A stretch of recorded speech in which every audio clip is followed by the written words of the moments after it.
আগামীকাল ভোর 4টায় ব্রাজিল এবং স্কটল্যান্ডের মধ্য দিয়ে ব্রাজিলের গ্রুপ পর্বের তৃতীয় এবং শেষ ম্যাচ।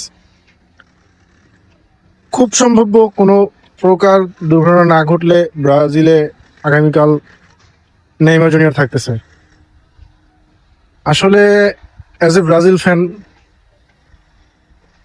যারা ব্রাজিলের যারা সমর্থক আছে তারা সবাই চাইবে যে নেইমার মাঠে নামুক। শুরু থেকেই তারা চায় নেইমার মাঠে নামুক, মাঠে স্কোর করুক, গোল করুক, উৎসাহ দিক সবাইকে। আর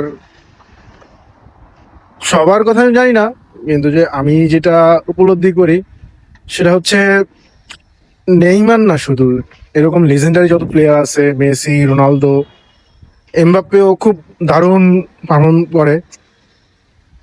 মানে প্রত্যেকটা দলের জন্য এই প্লেয়ারগুলো হচ্ছে গিয়ে প্রাণ। কারোর সাথে কারো তুলনা বা কম্পেয়ার করা উচিত না বা ঠিকও না। যে যে এক একজন তার নিজের মতো করে খেলে, নিজের মতো করে তার পারফরমেন্সটা দেখায়। এক একজনের একটা আলাদা আলাদা প্রতিভা থাকে, আলাদা আলাদা একটা স্টাইল থাকে।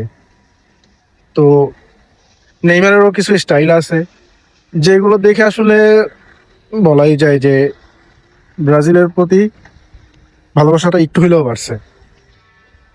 নেইমারের যে স্কিল, 2014 আগে যে স্কিলগুলো সে দেখাইছে, সেই স্কিলগুলো তার ইনজুরির পর থেকে আর আমি ওইভাবে লক্ষ্য করি নাই।